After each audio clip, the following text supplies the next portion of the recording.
تیتر اول امشب وزارت دفاع و ده‌ها فرد و نهاد دیگر ایران تحریم شدند. وزیر خارجه، خزانه‌داری و بازرگانی آمریکا موج تازه‌ای از تحریم‌ها را علیه ایران اعمال می‌کنند. پذیرش قطعنامه 598 همانی که روح الله خمینی نوشیدن جام زهر خواندش از عقلانی‌ترین کارهایی بود که انجام شد. گفته‌های رهبر ایران در 40مین سالگرد آغاز جنگ ایران و عراق و مراسم جوایز امی زیر سایه کرونا. به تیتر اول خوش آمدید.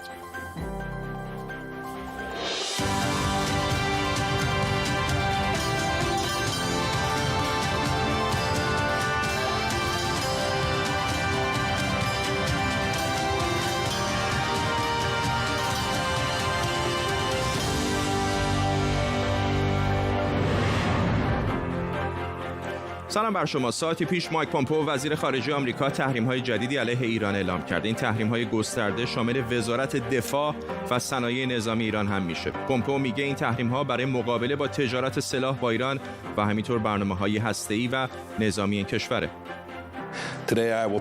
امروز من اولین اقدام را در راستای دستور اجرایی رئیس جمهور انجام می‌دهم و وزارت دفاع و پشتیبانی نیروهای مسلح ایران را تحریم می‌کنیم. سازمان صنایع نظامی ایران و مدیر آن نیز تحت تحریم قرار می‌گیرند. اقدام امروز ما یک هشدار است که باید همه جهانیان به آن توجه کنند. در حالی که همین حالا هم تحریم‌های گسترده عملاً هر نوع تجارت عمده بین‌المللی با ایران رو تقریباً غیر ممکن کرده، این تحریم‌های جدید چه معنایی برای ایران خواهند داشت؟ در طول برنامه گروهی از خبرنگاران کارشناسان ما را همراهی می‌کنند. پیش از همه بریم سراغ خبرنگارمون در واشنگتن دی سی، نیوشا سارمی، که به گفته‌های وزیر خارجه، وزیر خزانه‌داری و وزیر بازرگانی آمریکا گوش داده و موج جدید تحریم‌ها.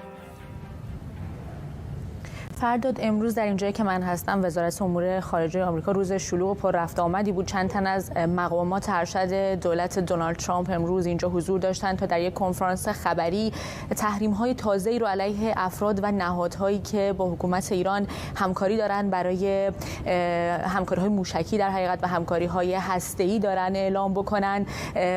وزیر امور خارجه، وزیر دفاع، وزیر بازرگانی، وزیر خزانه‌داری، مشاور امنیت ملی کاخ سفید، سفیر آمریکا در سازمان ملل متحد اینجا حضور داشتن. مایک پومپئو صحبت‌هاش رو اینطور شروع کرد که حکومت ایران یک حکومت تروریستی، رادیکال و ضد یهودیه و بعد تا جای ممکن منابعش محدود بشه و گفتش که در راستای تصمیم اجرایی دونالد ترامپ که اون هم امروز اعلام شد، دست ما بازتره برای اینکه بتونیم جلوی حکومت ایران رو بگیریم. به برجام تاخت. گفتش که کار ایران تقریبا در آن زمان تمام بود، اما برجام در حقیقت منابع مالی بیشتری رو در اختیار حکومت ایران قرار داد که منجر شد به ماجراجویی‌های منطقه‌ای و گفتش که در این مدت، در 2 سالی که آمریکا کمپین فشار حداکثری رو شروع کرده، تونسته که تا جای ممکن به ایران فشار بیاره. اونطور که بقیه میگفتن که ممکنه که عمل نکنه، اما اینطور نیست و توانستیم که منابع ایران رو محدود بکنیم. اما خب این تحریم‌هایی که از سوی آمریکا اعلام شد، واکنش مقامات ایران رو هم به دنبال داشته، از جمله جواد ظریف که در اندیشکده شورای روابط خارجه آمریکا صحبت کرده. واکنش اون رو ببینیم. من هستم باشم. تحریم‌های آمریکا علیه ایران چیز جدیدی نیست. من فکر نمی‌کنم این تحریم‌ها تأثیری بیش از گذشته بر ایران داشته باشه. آمریکا حد اکثر فشار رو بر ایران وارد کرده، به این امید که تحریم‌ها بتونه مردم ما رو به زانو در بیاره، اما نتونسته.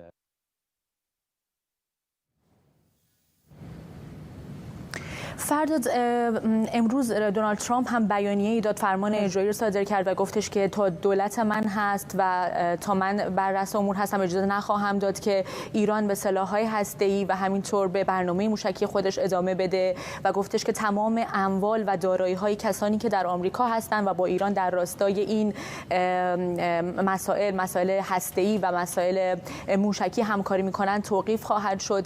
همچنین می‌دونیم که امروز این تحریم‌های جدیدی که اعمال شده، اعضای شورای امنیت با اون همراهی نکردن، اما نکته‌ای که آمریکا داره اون رو مدام تکرار میکنه اینه که گرچه کشورهای اروپایی با ما همراه نبودن، اما عملاً شرکت‌های اروپایی به خاطر منافعشون که با آمریکا دارن و برای اینکه مشمول تحریم‌های آمریکا نشن معاملاتشون رو با ایران قطع کردن و این رو موفقیتی برای خودش و تحریم‌هایی که اعمال کرده میدونه. نیشا سارمی از مقر وزارت خارجه ایالات متحده آمریکا در واشنگتن دی سی ممنونم از تو. سعید محمودی استاد حقوق بین الملل در دانشگاه استکهلم هم به ما پیوسته. آقای محمودی، یک سوالی که برای من جلب توجه میکنه این هستش که به نظر میاد آمریکا میخواد وزارت دفاع دست کم بخش تدارکات وزارت دفاع ایران رو تحریم بکنه. وزارت دفاع به هر حال بخشی از حکومت ایران هست. آیا اونا در واقع تحت حمایت مسئولیت حاکمیتی نیستند؟ حتما اینجوره، ولی این اقدام اولیه امریکا نیست. قبلا هم رهبر ایران، خیلی از تشکیلات دولتی ایران و افرادی که در رأس به اصطلاح سازمان‌های مختلف دولتی ایران بودن، اینا تحریم شدن و در این موارد البته همه این مسئله رو مطرح میکنه که آیا تحریم‌های امریکا مطابق حقوق بین‌الملل هست یا نه. نظر قطعی من این است که اینجور نیست و به خصوص همطور که همین الان شنیدیم این اظهار نظر که امریکا این رو یه توفیق میدونه که در واقع کشورهای دیگه ضمن این که این تحریم ها رو نمیپذیرن مجبورن اونها رو رعایت بکنن به خاطر فشار امریکا. این درست مثل این است که یه نفر با زور در واقع تمام محله رو مجبور به یه کاری بکنه که غیر قانونیه، بعدم این رو توفیقش رو بذاره. غیر قانونی است، ولی البته امریکا به خاطر موقعیت در واقع تنهایی رو که داره در دنیا از نظر قدرت میتونه از طریق تحریم‌های ثانوی کشورها رو مجبور به در واقع اطاعت از خودش بکنه، همونطور که تا حالا کرده تو این 2 سال گذشته. ممنونم از شما. سعید محمودی استاد حقوق بین الملل در دانشگاه استکهلم با ما. علی خامنه‌ای رهبر جمهوری اسلامی ایران امروز در سخنرانی به مناسبت 40مین سالگرد جنگ ایران و عراق صحبت می‌کرد. این جنگ رو عاقلانه ترین حوادث تاریخ معاصر ایران خونده. آقای خامنه‌ای گفته پذیرش آتش‌بس و قبول قطعنامه 598 سازمان ملل از سوی روح الله خمینی مدبرانه بوده. این همون قطعنامه‌ای که رهبر وقت جمهوری اسلامی اون رو به نوشیدن جام زهر تشبیه کرده بود. از اول تا آخر مسئله دفاع مقدس یک پدیده عقلایی و یکی از عقلانی ترین حرکات ملت ایران بود. دفاع مقدس نشون داد که تعرض و تجاوز به این کشور هزینه‌اش خیلی زیاده. قبول قطعنامه هم در پایان کار در اون شرایط که امام از او تعبیر کردن به نوشیدن جام زهر، اینم مدبرانه بود. همکارم مراد ویسی از واشنگتن دی سی به ما پیوسته. مراد، در این فضایی که همینطور می‌بینیم تحریم‌های گسترده‌ای داره علیه ایران واقعا کمرشکن وضع میشه، آقای خامنه‌ای حرف از این میزنه که پذیرفتن قطعنامه 598 که رهبر پیشین ایران جام زهر، نوشیدن جام زهر اون رو توصیف کرده بود، اقدامی مدبرانه و عاقلانه بوده. آیا این میتونه یک سیگنالی به ما بده که آقای خامنه‌ای هم داره خودش رو برای نوشیدن جام زهری آماده میکنه؟ بله، میتونه همینطوری باشه. رهبر جمهوری اسلامی معمولاً موقعی که یک تصمیم جدید میگیره که فکر میکنه مردم از نظر مردم با تصمیمات و اقدامات قبلیش در تناقضه، معمولاً برای توجیه حرف و تصمیم جدید خودش یا از دوره صدر اسلام مثال میزنه یا از دوره آیت الله خمینی.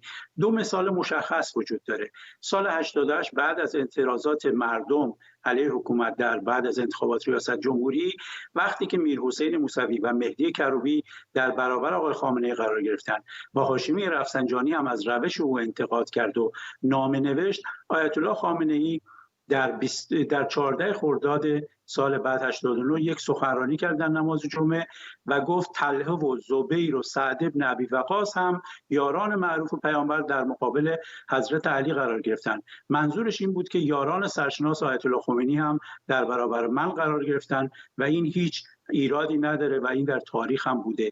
مثال دوم هم در سال 92 وقتی که ایران از برنامه هسته‌ایش عقب نشینی کرد و توافق هسته‌ای رو مجبور شد بپذیره، در 26 شهریور 92 یک ماه بعد از روی کار آمدن روحانی مثال نرمش قهرمانانه رو زد.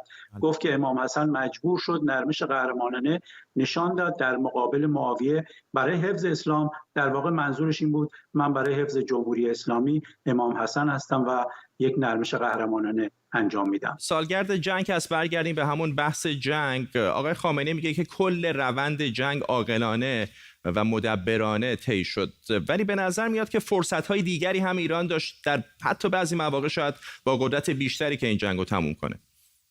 این حرف آقای خامنه‌ای مطلقاً دروغ با واقعیات جنگ در 3 مقطع شروع جنگ، ادامه جنگ و پایان جنگ نمیخونه. در هنگام شروع جنگ ای رهبران انقلاب ایران ارتش ایران رو از بین نمی بردن، تضعیف نمی کردن، توازن قوا به نفع عراق به حمله می‌خورد، عراق جرأت حمله نداشت. 16 اقدام کردند که مهمترینش نابودی شبکه فرماندهی ارتش بود. این باعث حمله عراق شد. در ادامه دادن جنگ هم غیر عقلانی عمل شد. بعد از فتح خرمشهر در سال 61 میتونستن پیشنهاد صلح بدن اگه عراق نمیپذیرفت، بعد وارد خاک عراق میشدن. در سال 64 هم بعد از فتح فاو میتونستن از موضع برتر خواهان پایان جنگ بشن، نشدن.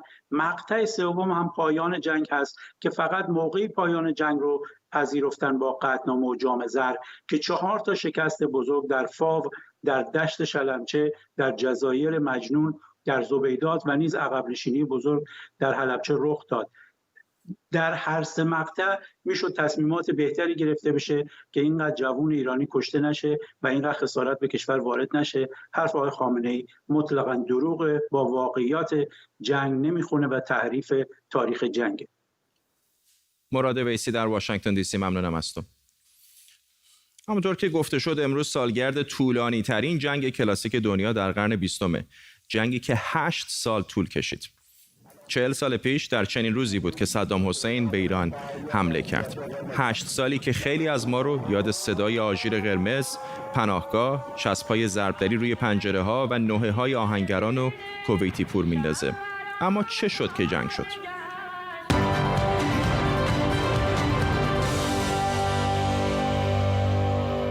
جنگ ایران و عراق آتش زیر خاکستری بود که نقش 2 نفر رو نمیشه در گر گرفتنش نادیده گرفت: صدام حسین و روح الله خمینی. روح الله خمینی بهمن 57 به ایران میاد و قدرت رو به دست میگیره. صدام تیر 58 میشه رهبر حزب بعث و رئیس جمهوری عراق.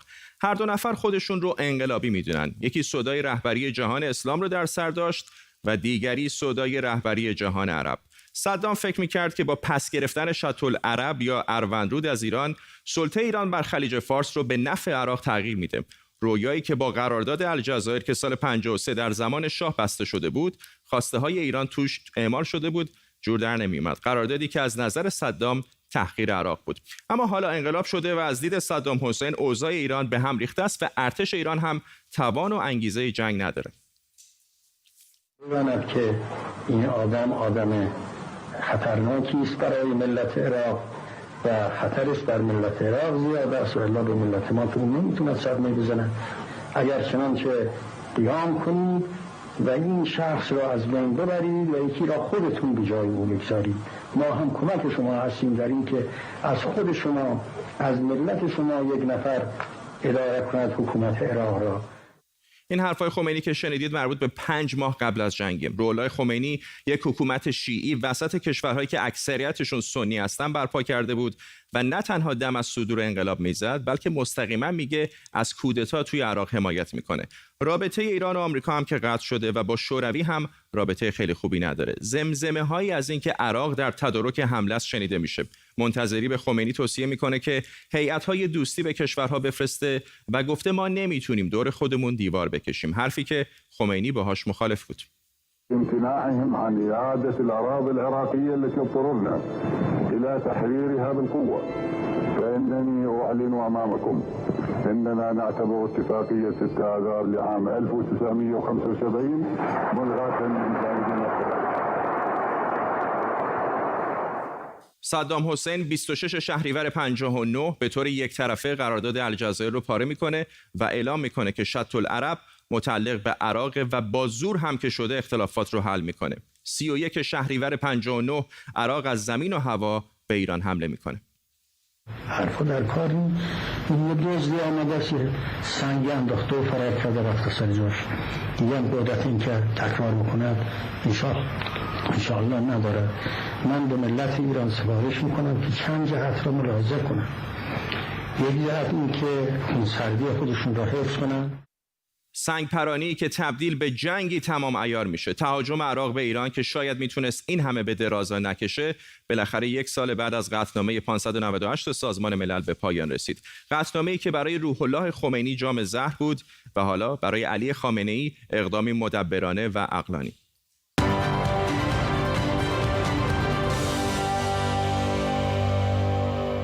هوشنگ حسنیاری، تحلیلگر مسائل نظامی، به ما پیوسته. آقای حسنیاری، وقتی مسائل ارضی و نظامی رو نگاه میکنید، نه ایران نه عراق دستاوردی دست کم روی زمین بعد از 8 سال جنگ نداشتن.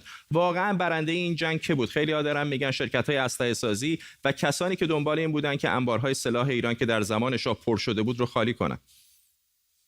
به نظر من بزرگترین برنده این جنگ اسرائیل بوده، به خاطر اینکه هر زمانی که اسرائیل تحت فشار جامعه بین‌المللی بوده در مورد مسئله فلسطینی‌ها، یک خبری از شرق منطقه خاورمیانه بلند می‌شد و این جنگ یک نعمتی بوده نه تنها برای آیت الله خمینی بلکه برای اسرائیل که توجه‌ها از غرب منطقه به شرق منتقل شد و همچنین همونطور شما اشاره کردین شرکت‌های اسلحه سازی کشورهایی که خواهان این بودن که این جنگ هیچ برنده‌ای نداشته باشه و در نهایت کشورهای کوچکتر و ضعیف‌تر عربی که به این شکل در مقابل انواع اتهاماتی که جمهوری اسلامی آیت الله خمینی به اونها زده میشد در مورد نوکر آمریکا بودن و مسائلی از این قبیل تونستن جان سالم به در ببرن و دو بازنده بسیار بسیار بزرگ داشت علاوه بر فلسطینی ها، یکی ملت ایران بوده و دیگری ملت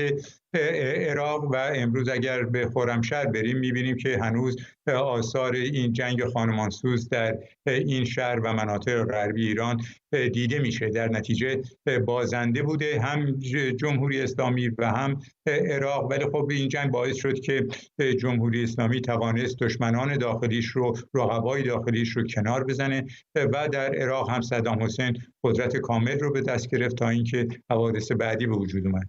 آقای حسنیاری، خیلی ها در اون موقع به هر حال هر دو حکومت رو که حکومت‌های انقلابی بودن به شکلی حکومت‌های شرور می‌دونستن و شاید سمپاتی بین‌المللی چندانی برای هیچ کدام از این دو کشور وجود نداشت، حتی شاید کمتر برای ایران. فکر می‌کنید این چقدر باعث شد که جامعه جهانی به شکلی سکوت بکنه در مورد فجایعی که داشت اتفاق می‌افتاد مثل حملات شیمیایی؟ ببینید در مورد عراق خب صدام حسین شروع کرده بود به نوعی نزدیکی با آمریکا، روابط رو می‌خواسته بهبود ببخشه، با یکی از کشورهای مشتری شوروی سابق بوده، با کشورهای اروپایی به خصوص با فرانسه روابط مناسبی داشته، تسلیحات می‌خریده و در مقابل جمهوری اسلامی با تمامی این کشورها سر ناسازگاری داشته و همونطوری که در گزارش شما دیده شد با جامعه جهانی به نوعی در افتاده بود، به خصوص زمانی که دانشجویان پیرو خط امام سفارت آمریکا رو اشغال کردن و در نتیجه یک موج بسیار منفی نسبت به ایران و به خصوص به جمهوری اسلامی در جهان به وجود اومده بود که اون باعث شد هیچ گونه عکس‌العمل جدی در مقابل استفاده از تسلیحات شیمیایی توسط عراق علیه سربازان ایران و حتی عراقی‌ها صورت نگیره، به خاطر چهره بسیار بسیار ناخوشایندی که جمهوری اسلامی آیت الله خمینی از ایران به جهان نشان داده بود. ممنونم از شما. هوشنگ حسنیاری، تحلیلگر مسائل نظامی. سایت بازفید بیش از 2500 سند منتشر کرده که شامل مجموعی از اسناد محرمانه دولتی درباره پولشویی و سایر تخلفات مالی در کشورهای مختلف جهانه. این اسناد نشون میده که بانک استاندارد چارترد بریتانیا صدها میلیون دلار برای شرکت‌های مظنون به دور زدن تحریم‌های ایران تراکنش مالی انجام داده. همکارم هومن میرقاسمی از روبروی بانک استاندارد چارتر در مرکز لندن با ماست. هومن، چه چیزهای جدیدی در این اسناد داریم میبینیم که قبلا ندیده بودیم؟ خب همونطور که گفتید بازفید و کنسورتیوم روزنامه نگاران تحقیقی این فایل ها رو منتشر کردند.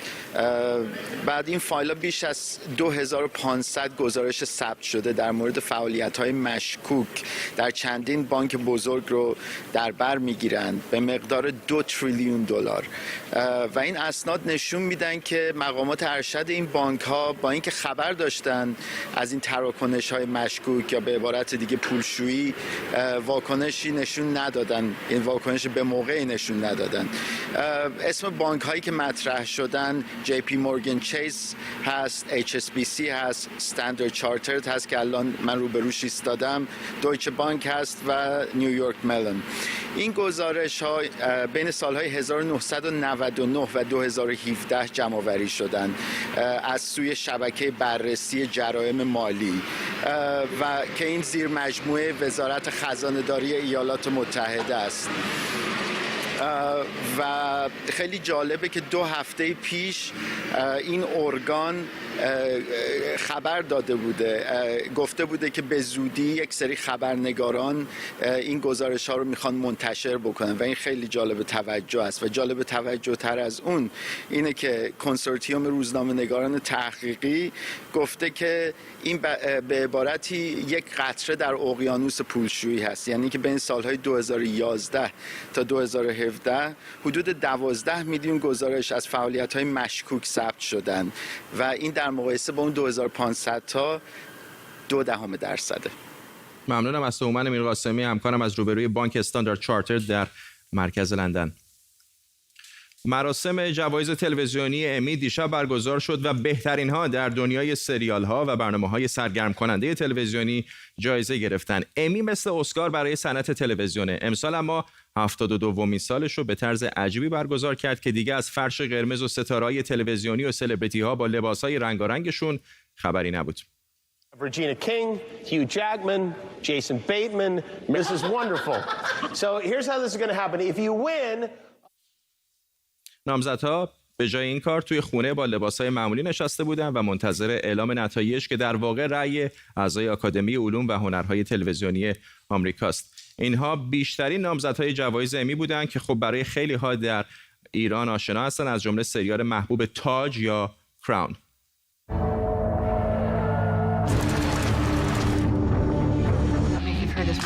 You know how you can tell the difference between a mask? I wear the mask to protect myself. stay in your lane. Stop! Security! اعضای آکادمی اما بیشترین جوایز رو به این سریال ها دادن. شتس کریک 7 جایزه، وراثت و نگهبانان 4 جایزه، اما سهم زنان از جوایز امی در بخش‌های نویسندگی و کارگردانی خیلی کمتر از مردان بود و فقط ماریا شرایدر جایزه کارگردانی رو گرفت. اینها بازیگران برنده جایزه امی در 2 بخش مختلف درام و کمدی هستند که خب خیلی هاشون برای علاقه‌مندان به سریال‌های تلویزیونی در ایران آشنان. And the Emmy goes to Zendaya, Euphoria.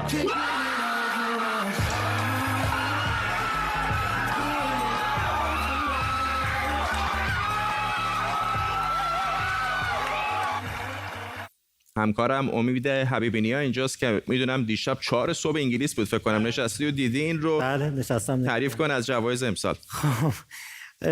یه کمی غیر منتظره بود برای اینکه خب خیلی از سریالایی که امسال در واقع نامزد شده بودن و خیلی‌ها فکر می‌کردن سریالای محبوبی هم هستن نتونستن رأی اعضا رو به دست بیارن، از جمله همون تاج که خب تو ایران هم خیلی محبوبه و سریال محبوبیه. سریالای دیگه‌ای هم بودن که مثل اوزارک یا دیگران که در چند تا در واقع رشته نامزد شده بودن ولی نتونستن در واقع آرای لازم رو به دست بیارن. نکته جالبش اینه که میشه گفتش که توی وقتی نگاه بکنیم به تاریخ جوایز امی 2 تا اتفاقی که امسال افتاده خیلی برجسته شده. یکی در واقع توجه به LGBT ها و یا دگرباشان جنسی است که خب در واقع مسابقه‌ای که برنده جایزه شد نشانگر همون هست و دیگری موضوع در واقع بلک لایوز ماتر یا حقوق سیاهان و اعتراضات سیاه‌پوستان هست که در سریال های مختلفی که برنده جایزه شد یا حتی بازیگران یا دستاندرکاران خودشون نشون داد، مثل واچمن یا نگهبانان، و حتی کسانی که در واقع جایزه بردن بعد از اون هم در حالا اون سخنرانی‌های کوتاهی که تونستن به صورت مجازی انجام بدن یه اشاره‌هایی به این موضوع هم کردند. خود نحوه اجرای مراسم هم جالب هست دیگه، در واقع یه جوری داره عادی میشه برای ما. امروز جلسه سازمان ملل متحد رو دیدیم، هم به صورت مجازی شرکت کردن. الان مراسم امی، الان تصاویرش رو هم که در پلاسمای پشت سر تو داریم میبینیم. در مورد نحوه اجرا هم بمون. خب خیلی عجیب بودی، یعنی شما مثلا صنعت تلویزیون دارین، حالا امسال با خاطر بحران کرونا صنعت تلویزیون در واقع نونش تو روغن 20% در آمریکا در تابستانی که حالا گذشت تموم شد افزایش تماشاگر داشته، با وجود اینکه خیلی از کمپانی‌ها مشکل اینا دارن که تولیداتشون رو ادامه بدن به خاطر همین بحران کرونا و محدودیتایی که هست، ولی از اون طرف استقبال بیشتره. حالا این در واقع زرق و برق‌هایی که اینجور مراسم رو داره که حالا خیلی از چیزای در واقع حاشیه جانبیش هم داره، مثل صنعت مد، مثلا تبلیغات یا جای دیگه، این چیزا خیلی کمتره، حالا تو مجازی خیلی کمتره و از طرف دیگه داره به تماشاگر نشون میده که ما وارد یک دنیای دیگه ای شده. یک نکته‌ای که من می‌خواستم اینجا اشاره بکنم این هستش که همونجوری که اینجا هم گفتیم در واقع نقش زنان خیلی کم رنگ هست در صنعت تلویزیون. فقط یک زن جایزه کارگردانی رو برده. در بررسی‌هایی که انجام شده اینه که فقط 10% زنان میتونن کارگردانی سریال‌های مهم و مین استریم تلویزیون بدن. ممنونم از تو امید حبیبی اینجا در استودیو با ما و ما هم میرسیم به پایان برنامه تیتر اول امشب. تا فردا بدرود.